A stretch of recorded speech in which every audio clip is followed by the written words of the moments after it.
धुंधली रात की चुप्पी में गांव के बाहरी इलाके में एक पुरानी हवेली खड़ी थी।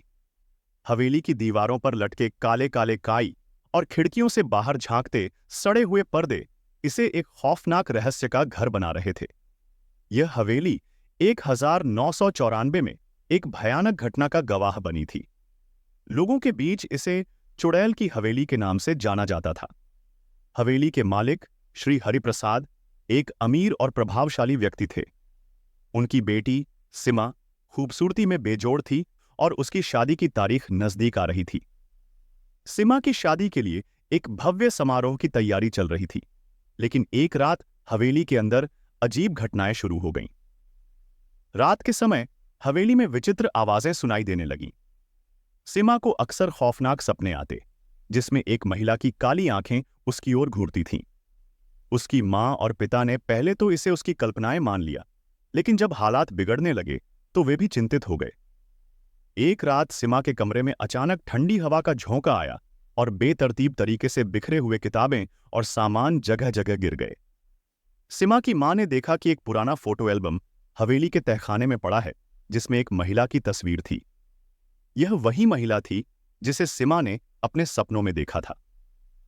श्री हरिप्रसाद ने एक ओझा को बुलाया, जिसने हवेली में एक बुरी आत्मा की उपस्थिति की बात कही। उसने बताया कि 1994 में इस हवेली में एक लड़की की हत्या कर दी गई थी। लड़की का नाम था राधा और वह बहुत ही खूबसूरत थी।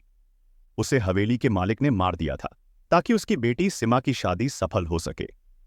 राधा की आत्मा अब हवेली में बसी हुई थी और बदला लेना चाहती थी। ओझा की बातों से प्रभावित होकर श्री हरिप्रसाद ने हवेली के तहखाने की खुदाई की।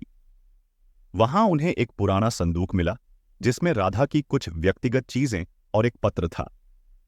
पत्र में लिखा था कि राधा निर्दोष थी और उसे अन्यायपूर्ण तरीके से मारा गया था। उसका अंतिम निवेदन था कि उसकी आत्मा को शांति दी जाए। सिमा की मां ने सिमा के साथ मिलकर एक पूजा का आयोजन किया और हवेली में राधा की आत्मा को शांति देने के लिए विधिपूर्वक अनुष्ठान किया। पूजा के बाद हवेली में अजीब घटनाएं थम गईं और सिमा को सपनों में राधा की आत्मा की शांति की झलक मिली। अगर आपको यह कहानी पसंद आई हो तो कृपया लाइक और सब्सक्राइब जरूर करें। कमेंट में बताएं कि आप कौन सी कहानी सुनना चाहेंगे। मिलते हैं अगले वीडियो में।